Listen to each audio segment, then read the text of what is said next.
Hmm? What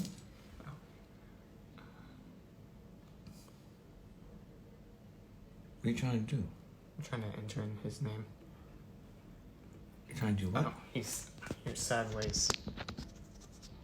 The one to be shot. The one like that? Yep.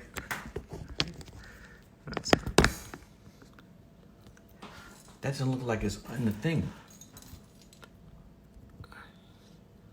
It's not. So once he becomes available, he's gonna pop up here. I'm gonna get a stand for this. So, Wow, we don't have a stand for this? I thought we had one. Where's the stand? this is the stand in the box. I'm gonna try to find a better one. So.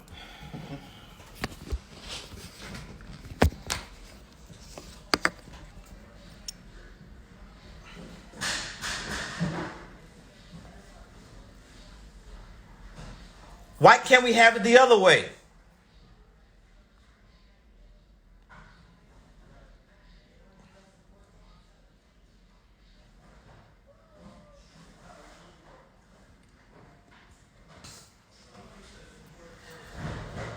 Tyler, come here. Tyler, come here. Just hold it like this. Let's go. Just keep your arm out of the shot and let's go. Yep.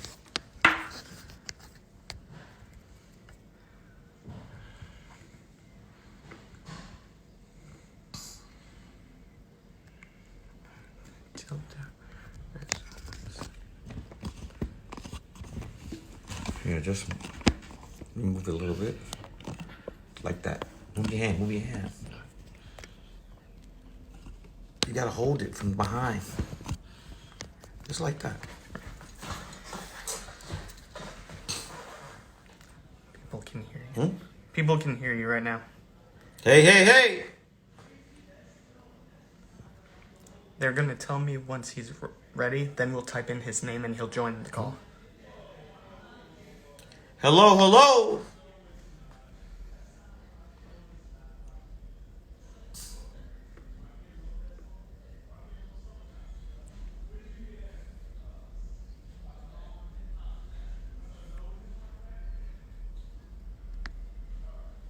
If somebody wants a request, do I have to press view? If someone wants a request, you have to type in manually for them to join. But why can't they just join themselves? So that's how Instagram works. Let me call Theo. Yep.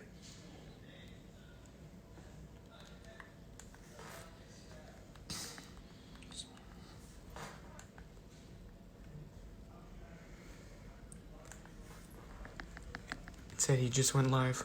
All right.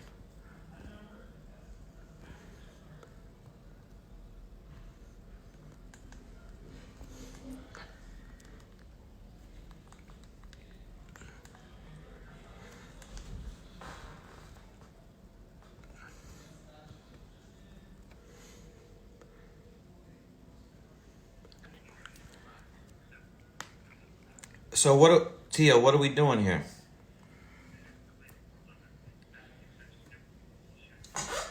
He has, except Snoop hasn't come yet. All right. So I'm gonna get something from Snoop.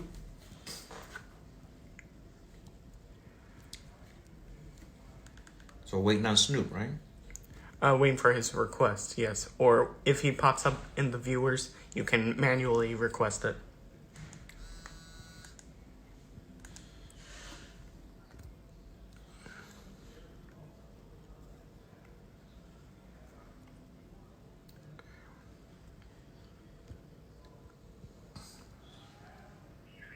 All right, we got it. Hold on. Hold on. Where is he? It's his connecting, so he should be here. Oh, you gotta hold it steady. Yep. Mike, what up, though? What's up, baby? What's happening with you? I see you got your Brooklyn Dodger hat on. Brooklyn I told Dodger, you, I got my LA Dodger hat. Hey, from Brooklyn to LA, baby. I'm so happy to be speaking to you. I love you. I've been a fan of yours from way back. I remember you came out and blessed us. We had an annual Michael Jackson block party, and you did your thing over butterflies. So I just want you to know, is this? Just let the people know this is all love. Brooklyn, L.A., You West already know. Coast, Yes, East sir. Coast. Yes, sir. You can't spell the West without the ES. And you know, Spike, I love you since the day I first laid eyes on you doing your thing on that big screen. The way you brought that cinematography, the way you told stories, the way you gave us hope, the way you made us learn about HBCUs, the way you taught us about blackness and how to fight the power and how to stand up. We appreciate you. You are a staple to this hip hop shit. You better know it. Well, I know, but when you say it, it just takes that shit to another level. That's what it is, though, baby. And the beauty of it all is that we still able to make material that matters, like the Five Bloods. That's why I really reached out to you. So by saying that, by making that movie, you touched a lot of nerves, you touched a lot of spirit, and you told the story of a Vietnam vet from a black man's eyes, and it ain't never been told from our perspective. Yeah, well, and thank you for that. And can we talk about your father, who is a Vietnam vet? Yes. Please? Yes, please. He's a Vietnam vet from Mississippi. He went in 68, came out in 69, got shot 2 or 3 times, a Purple Heart. He showed So me your a whole father lot. has a Purple Heart?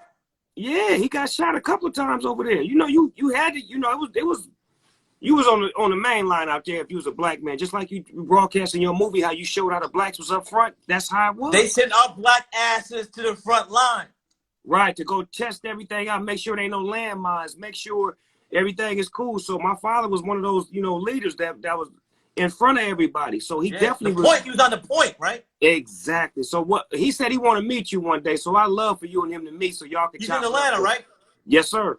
That's no problem. Yes, sir. No problem. And then, like, I want to welcome everyone who's joining. I think this is historic right here. It is. Historic. And ladies and gentlemen, my brother Snoop reached out. His people reached out to my people, and he let me know how much he loved this. And here we are. We started talking and said, yo, let's have a conversation that the world can drop in on. Yeah, because everybody's loving this movie right now. Everybody is feeling this movie, but they don't have no platform to express it because it's not in the box office. It's on Netflix. So at the same time, everybody loving it. We want to talk about it. We want to put the attention on it to let people know this is a great historical movie. You need to go see it. You need to go watch. You need to spread the word. And if you are a Vietnam vet and you're a Vietnam vet of color, you're going to really appreciate this.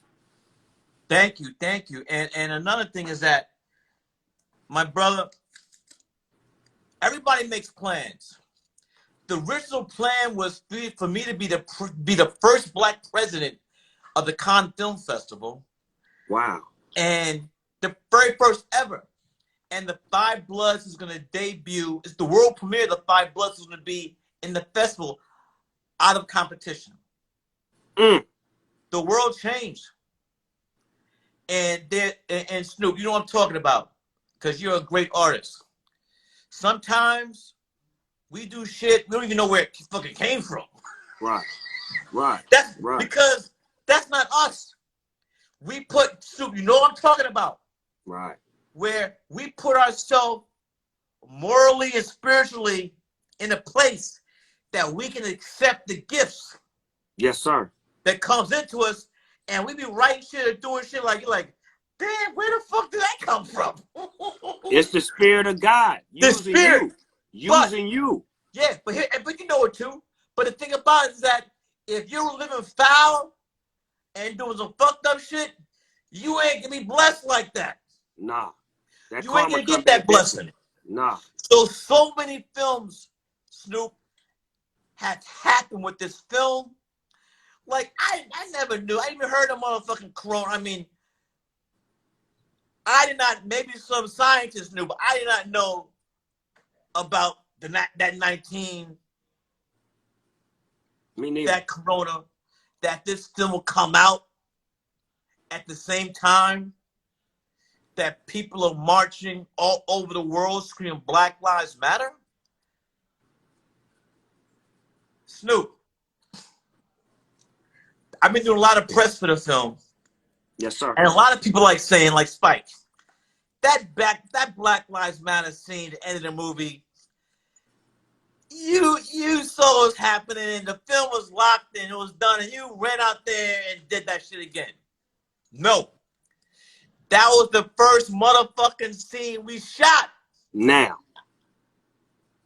The film was done before the end of the year. And the movie was supposed to come out later with the film festival. Yes. Right? Yeah, in May. Right. Snoop, on my mother's grave, that Black Lives Matter scene was the first thing we shot. That's the spirit. That's just like you just said. The spirit gonna kill all of that. You know what I'm saying? You can't match hate with hate. You gotta match hate with love. That wasn't nothing but a love gesture when you shot that first. Rated Raheem, love and hate. Come on, man. And here's the thing though. Snoop, let's break it down for our brothers and sisters. We've been here. Our ancestors were brought here. Town, Virginia. And we've been catching holy hell from Kansas City in the morning to Kansas City at night. And I'm speaking for myself, Snoop. Anytime that I've been in a jam and like, what the fuck is going on? What I'm gonna do? Well, you know what got me through? I think about my ancestors. Cause no matter what I'm going through, that ain't shit compared to what our ancestors through. You know what that means? You know what that means? That means that we are the grandchildren of the slaves they couldn't kill. Come on now. That? How about that? I love it. Yeah. That's why you have to keep pushing, because you enlighten so many of us, and I do the same thing. I enlighten so many others. And you do the same thing. I can't stop and I won't stop. You couldn't stop them if you wanted to. Thank you. I want people to know that they this can't is the stop first the bum. time. They can't stop the bum rush. I want people to know that even though Snoop and I are close, this is the first time we really had an elongated, conversation. So this can't be the last. No, it's brotherhood. It's all this is brotherhood, and we wanted to share with the whole world. Yeah. To let the world see how two brothers talk to each other, how we love each other, how we praise each other, and how we get each other's back, and how we there. And we don't never have to question that. We look, and I speak with all honesty. I'm not trying to say like whatever, but Snoop, you know this, my man. Our whole shit is love. That's all it's ever been. Our humanity. That's it. All everybody. We have this. That's not to say nobody else has it. Don't come after me like that. But Snoop, I'm 63. I was 10 years old during the Vietnam War. So the stuff in the movie, Vietnam was the first war that was televised into American homes. My grandmother seen my father get carried out on a stretcher before they sent the news home and he got shot. They seen it on the news. Your grandmother saw it on the news? They saw it on the news. They said, that's Burnell on that stretcher right there. My daddy had got shot before they even sent the word back. They seen him on the news. Woo! This is real. That's why I say your movie is so real, Spike. And a lot of those vets, they lost mentally. There are people, here's what I want to say something. If all you people saw that great performance, we'll jump in a little later. But those people saw that great performance by Delroy Lindo, and you saw the way. That's who my father identified with. There are people.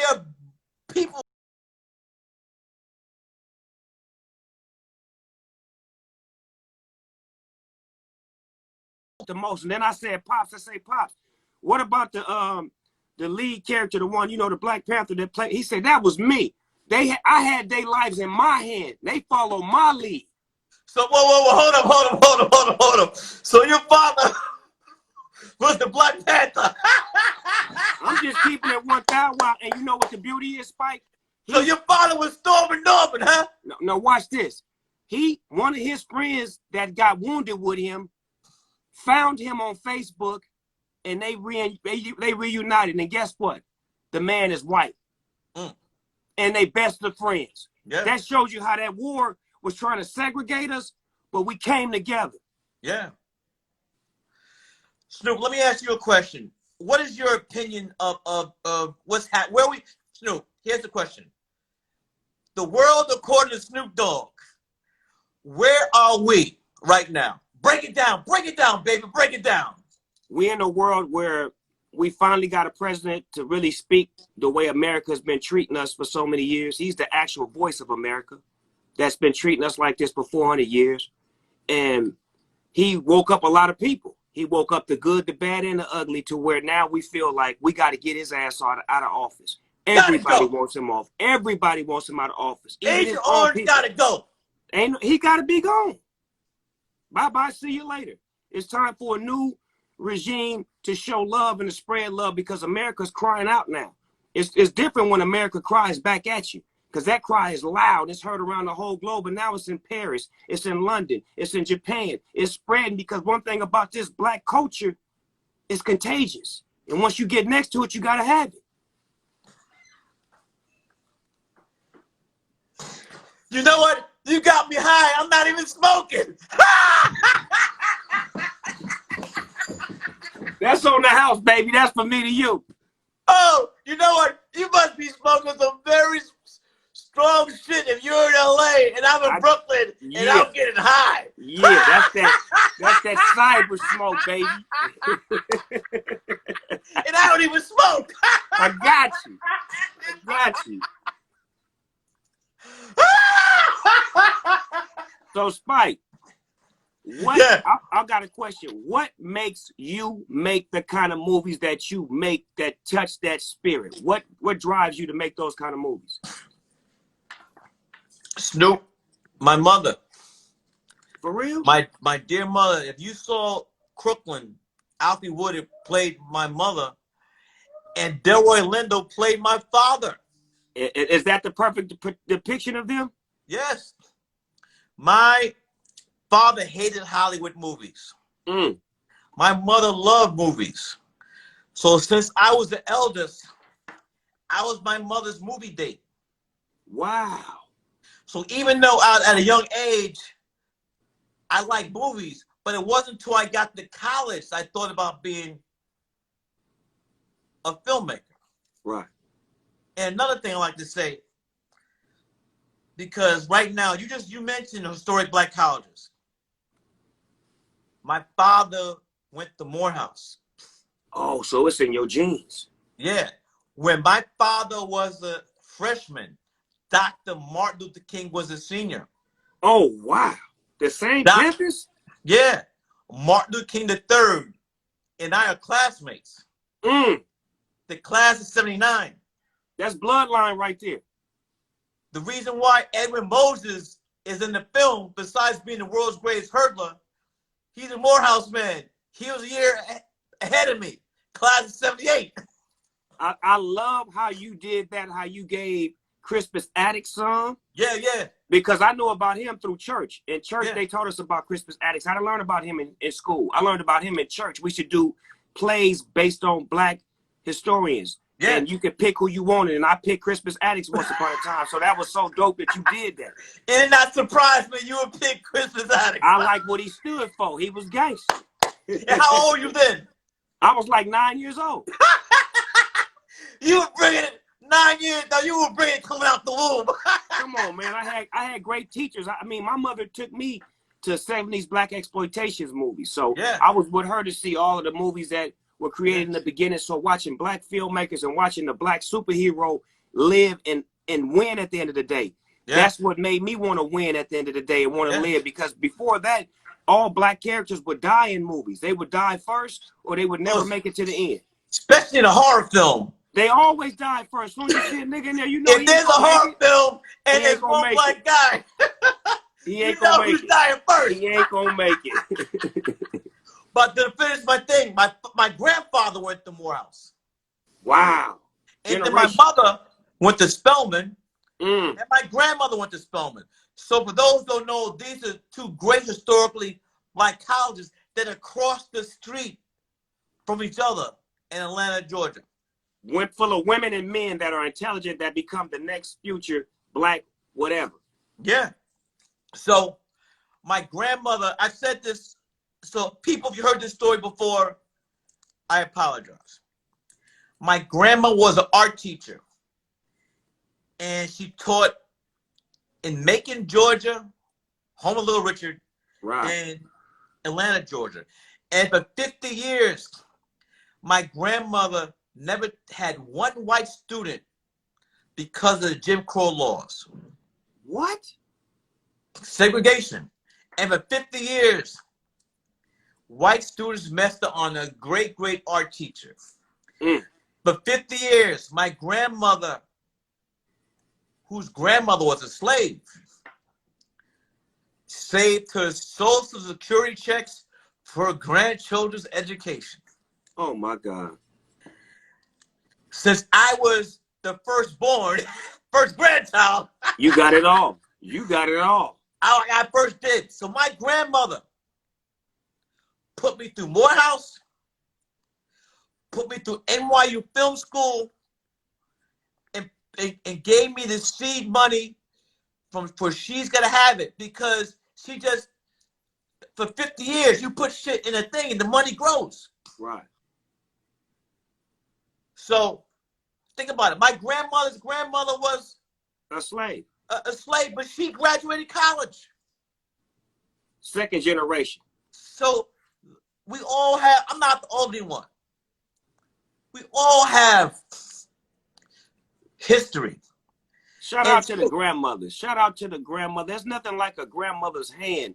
When the grandmama touch you, give me and that grandmama hug, love you, it's nothing like a my grandma hug you. You smell that great perfume she got on. She got a table full of candy. Come on, man. Shout out to all the grandmothers out there. I miss my dear grandmothers today. I love grandmothers, man. And then you just made me think of something. The father-son relationship in the Five Bloods. Oh my God. Because we love our moms. But our mothers love us. We love our moms. But fathers and sons, that's some other shit. It ain't even got to be right for it to get right. You know what I'm talking about? And that's the beauty of it all, because it's the black man dynamic of the son knowing what the father's going through and being there for the father, or either likewise the other way around. But most likely in this scenario, it's the son having the spirit of the father to know that I need to be there for my father. I need to get his back, and that's what it is, and I got it. And if I like to add another thing, is that also sons, I include myself, we all want approval from our daddies. From our fathers. Our fathers. That shit is basic. When your daddy approves, that's it. That's the stamp you're looking for. You always, mom is always gonna approve.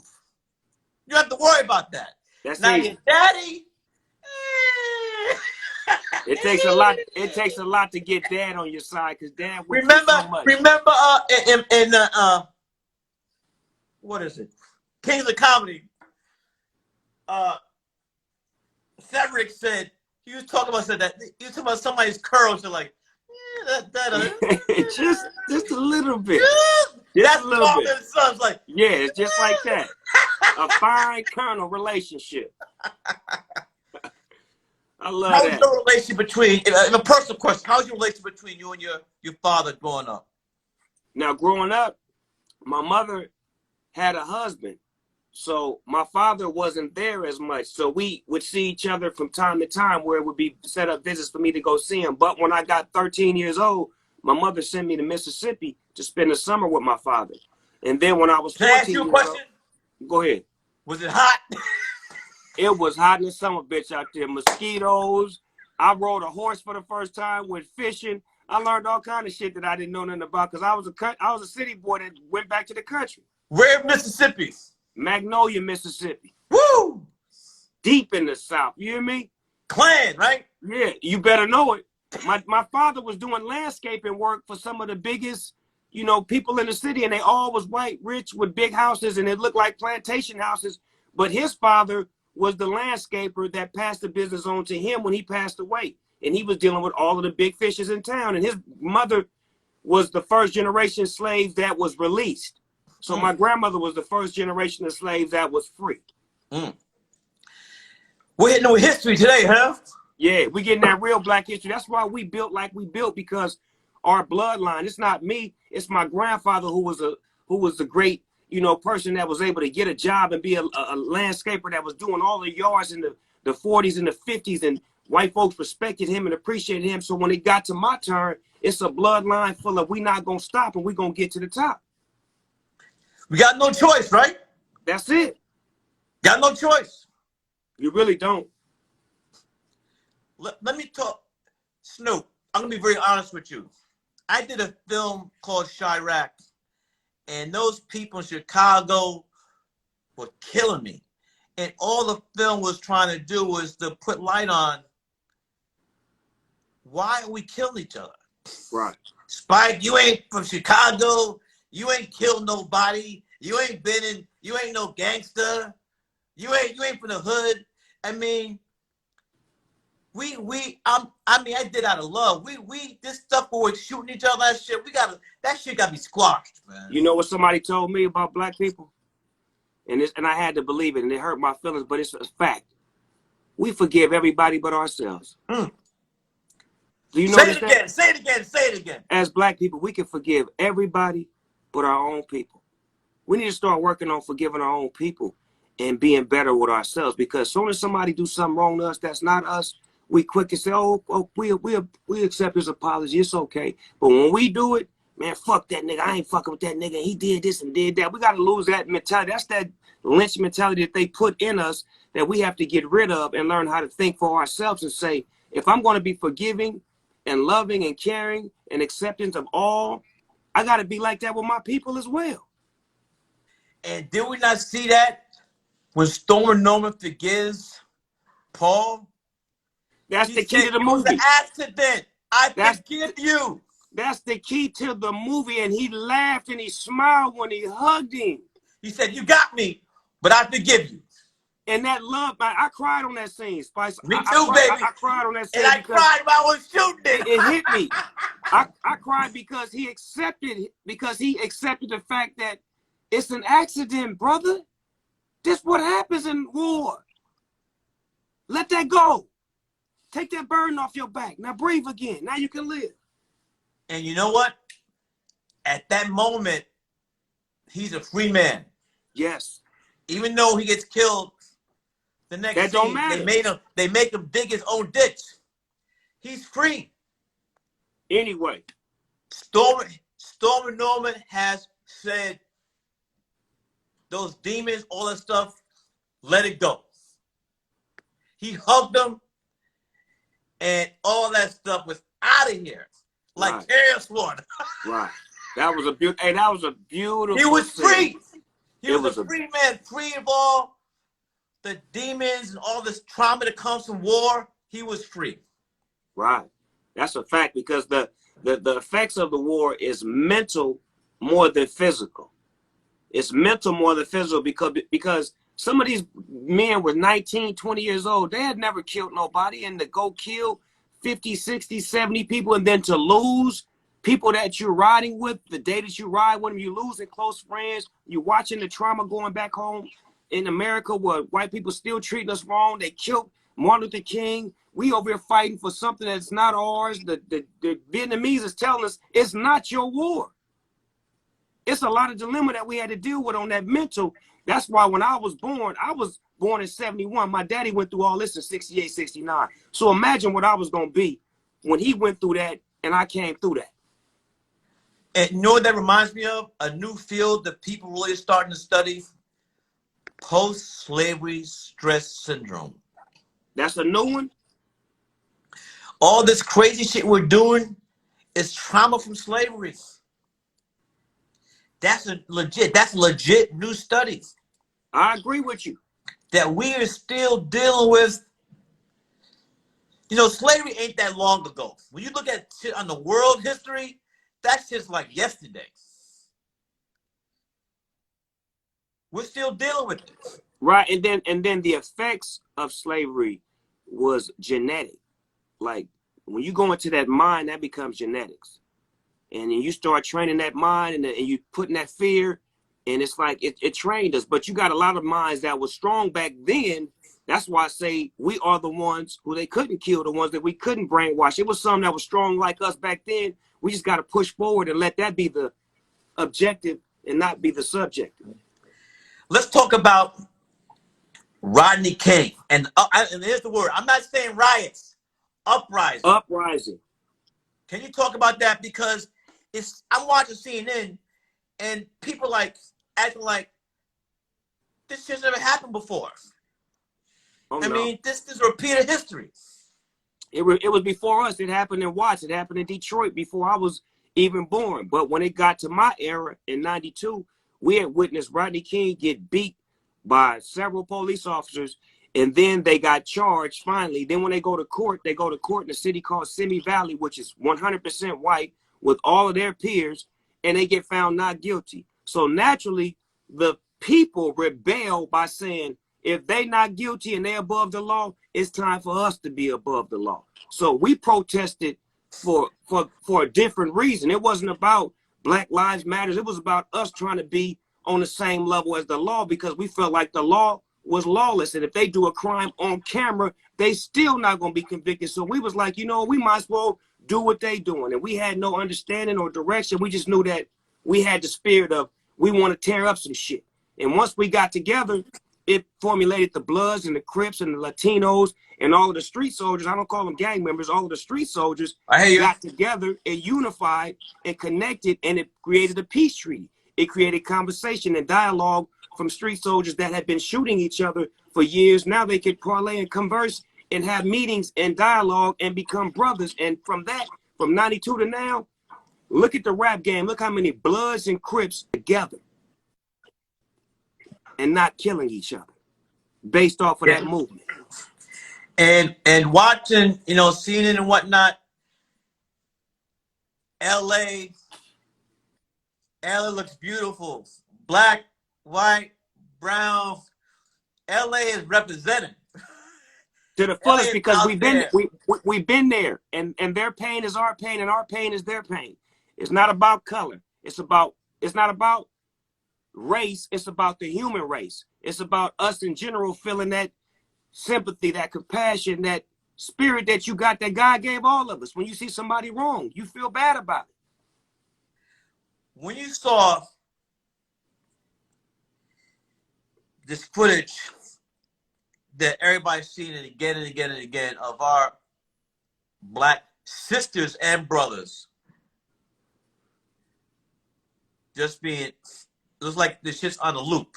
What do you think, my brother Snoop? My first impact is to fuck up some shit and kill something, and that's just me. I can't even lie. That's my first impact. But then the me in me has to stay calm and say, what can I do to help the situation, as opposed to put more fire on the situation. But my natural instinct is to want to get out and fuck up something, because I'm sick and tired, and I'm tired of being sick. So where you see us going, my brother? I see us going way further than we were going to go before, because we have everyone's attention now. Yeah. We have everybody awoke now, and it's a people problem now. It's not just a black problem, it's a people problem. And you see police, you know, being reformed. You see people quitting. You see people showing their true colors. Races coming all out from different sizes. You know, people donating money. You're seeing the true people on for who they really are, and this is what we need. Take that sheet off. Take that curtain off. We need to know who you really are, because we can't take ours off. Our shit is with us forever. We can't take this shit off. But you can take your shit off and flip it and flop it. So we need to make sure that we talking to the real you. Yeah. This thing is, for me, it's been just a great feeling seeing people all over the world who were just appalled by that, by seeing, in reality, a snuff film, the last 8+ minutes of our brother King Floyd. I mean, how do you look at that and not think of Eric Gardner or even Ray Raheem or just brother man jogging down a neighborhood, shot down like I don't know if you've seen, but immediately when that happened, I went and found the footage from Radio Raheem getting choked out in that movie, Do the Right Thing. And I know it touched a lot of nerves, but it was just me showing people that if a man could depict this in a movie 20 years ago and this shit is still happening. 31 years ago. Right. But I'm just speaking just, terms that they can understand. Over 20 years ago, and it's still happening. And it's happening now with the camera there. This is a movie camera that filmed it. We have a phone of witnesses watching this happen. We have audio of the people calling from the station saying, hey, man, what's going on over there? You have people trying to stop it and they wouldn't let them. So it's like, this is a modern day lynching. This is what they used to do to us in the slavery days. Make all of the people come and watch, take a picture, then put the picture on a stamp and make that the stamp on a postcard. Yeah. That's how they did us. So Snoop, we gotta do we can to mobilize our people. We gotta register to vote. Voting is key. This is the thing. Let me say this. If we don't vote, Donald Trump is in office again. It's simple as that. Because his motherfucking peoples is they going. So we got to look at it like this. If we don't vote, he in. But if we do vote, his ass is out because we the majority and the majority rules. He can't rig the system this time like he did against Hillary Clinton. It can't get rigged this time. We got eyes on it now. Yeah. You ever heard about this scenario people been talking about that if he loses, he's like, fuck it, I'm not leaving the White House.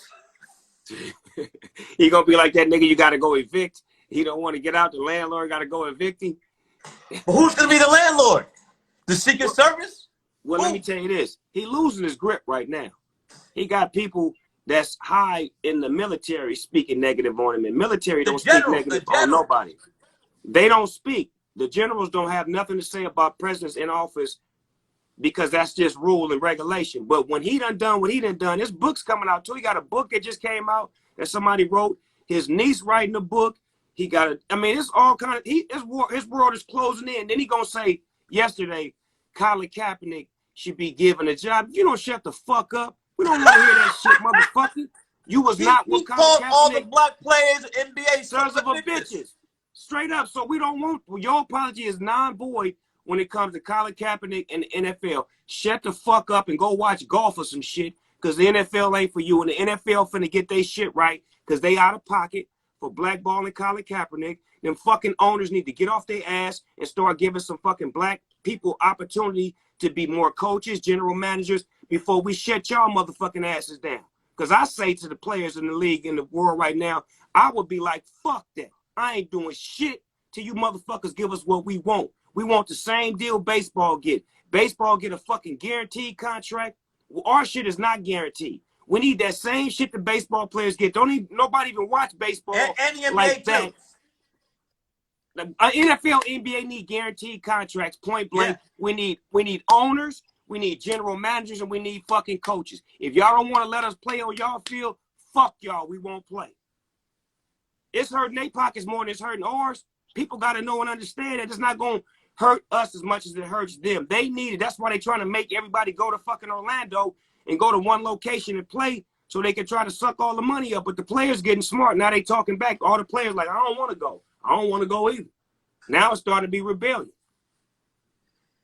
What do you think about this guy in the office, Agent Orange, is having a speech on June 9th in Tulsa, Oklahoma? Then he said he created Juneteenth. He said he the motherfucker that created it. He get wilder and wilder. I mean, if he was a cartoon, he would be motherfucking Leave It to Beaver or motherfucking Beavis and Butthead. One of them. Have you ever met him before? Yeah, I met him. I did his roast. I roasted his ass on the Comedy Central show. I was on there talking bad about him. To his face. What about Snoop for president? Yeah, I mean, why not? Not why. I mean, I got the people behind me, and I'm a fair guy. I mean, I'm about everybody. I'm about the people. vote for you. Let's go. Do the right thing. Snoop, it's been an honor. We got to get together on the other side, AC, not after Christ, after Corona, after that Yes, 19. Sir. Yes, sir. I love you. I love you. Thank you for reaching out to me and telling me how much this film has meant to you, and also telling me that your father, who was a Vietnam vet, felt the same thing. I like to say this, though. Last thing, I can't end on this note, baby. Before the picture was locked, meaning before the editing was done, we had 4 screenings here in New York for Black and Puerto Rican Vietnam vets. Mm. And it was so moving.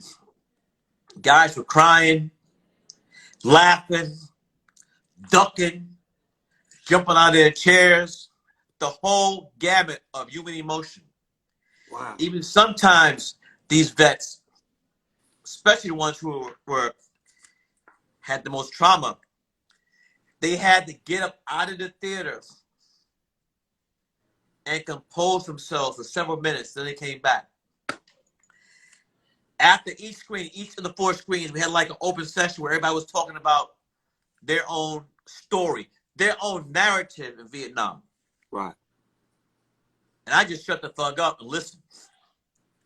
And afterwards, they came to me and said, you know, I was at the door. It was time to go. We had to get out of the theater. So I stood by the door, the exit, and everyone gave me a hug. Wow. Everyone said, Spike, thank you for making this. You took Spike, a long fucking time, but thank you for making this. Hey, Spike, I'm going to say this. Let me just consider again real quick. That was the biggest compliment I can get, because I made this film for your father. Right. Who is and these other guys. Right. Who have not, for the most part, have not seen themselves on screen. Right. Taken from their viewpoint. And we got love the Apocalypse Now. You know, you see the homage and stuff like that. But in general, I made the film for Black and brown Vietnam vets. And for those guys, and for your father to say, thank you, that is all the motherfucking validation I need. Well, get ready for the Oscar, because you got that coming too. Fuck that, I'm loud. Fuck that. Spike need a fucking Oscar. Quit bullshit, break bread or fake dead. He need an Oscar. This shit is amazing. All right, man. Take care. Love you. Love you too, Spike. I'll be back with you soon, baby. All right. Be safe. Go. Yes, sir. Love. LA. Hello, Brooklyn Zoo.